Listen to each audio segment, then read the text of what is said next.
Okay, here's my blanket again, all joined up squares with the wave border around it. I used a single crochet join to do these, a little bit more robust. Even though there's a ridge, it's perfectly fine and it suited me, so that's what I used.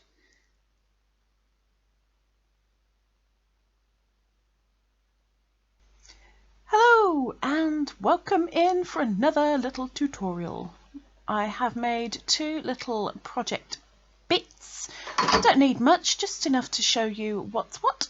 So there's two little bits there, and yes, they're still joined because I'm too stingy to cut them off and rejoin them onto the balls. So okay, my scrap Robin paint box is going to be used to make the seam to show you how to join these two together. So I have done 10 stitches for each. I'm sure that's more than enough for you to get the idea, and I'm going to show you two slightly different techniques. So get your two projects and line them up as best you can.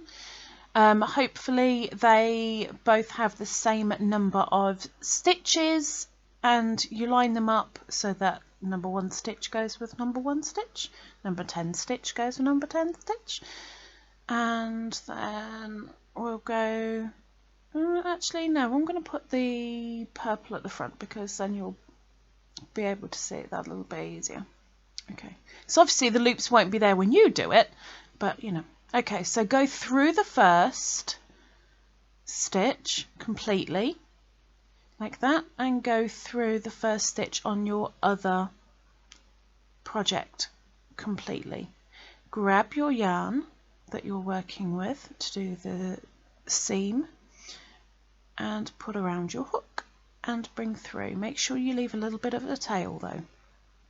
Okay, so then you find your second stitch and go through, and then go through the second on your second project, and you then grab the yarn again. Let's move those tails out of the way. There we go. Grab your yarn and yarn over and pull through, so you've got 2 on your hook, yarn over, pull through 2, so you've just done a single crochet, and you do it again. Go through your third stitch on both projects, yarn over and pull through, yarn over, pull through both on your hook for your next single crochet. Sorry about that. Okay, so next, fourth, go through so you've got both on your hook. I know you can't see the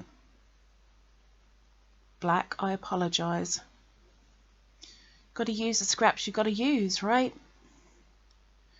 But hopefully with the camera a little bit closer you'll be able to see a little bit better, hopefully. So you're basically single crocheting, but you're just making sure that instead of going through 1 stitch, you're going through 2 at the same time. The first stitch on your first project and the second stitch on your second project, but you work exactly like a single crochet. So let's do your 5th, and yarn over, pull through, yarn over, pull through 2, and then let's just do the rest. And if you're worried about my nails, blame my subscribers from my Friday live chats. I asked for suggestions. Boy, did I get them.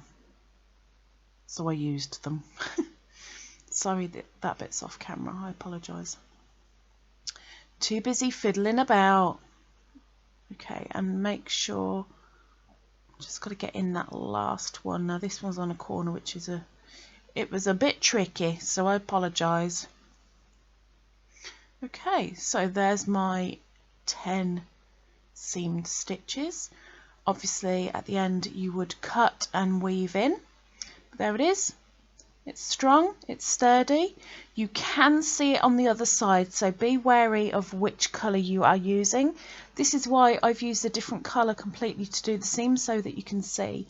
But there is a ridge on one side, so remember that. Now let's frog and I will show you the second choice. I mean, there are a few different choices. I'm just showing you two. The one that we've just done is the one that I used on my blanket that I showed you at the beginning. And this is more of a flat seam.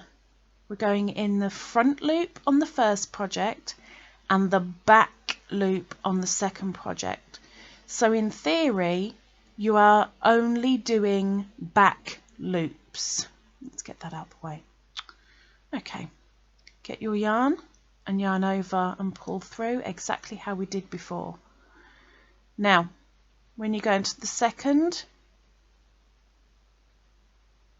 remember it's the front loop on the one towards you, the back loop on the one away from you, pull through, and this time pull through again for a slip stitch. So third, I'm rubbish at this tutorial thing. I keep going off the camera, I'm so sorry. So we're doing another slip stitch and go into the fourth, front loop only, just like that, and the back loop of your second, pull through and pull through again to make your slip stitch. So in theory this is slip stitching in back loops only, but if you're holding your one project towards you rather than on the side, then you're actually doing front loop, back loop, slip stitch. So there's the front loop and there's the back loop, yarn over, pull through all, oops, back loop,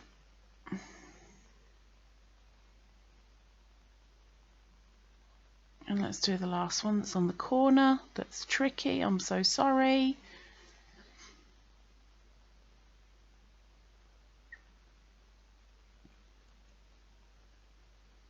I get carried away. Okay.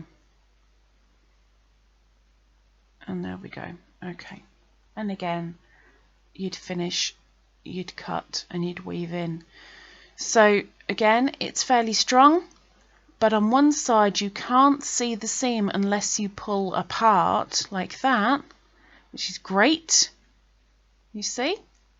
And then on the other side it's flat, it's completely flat, but again you can see the seam, so make sure you use the colours that you feel are best.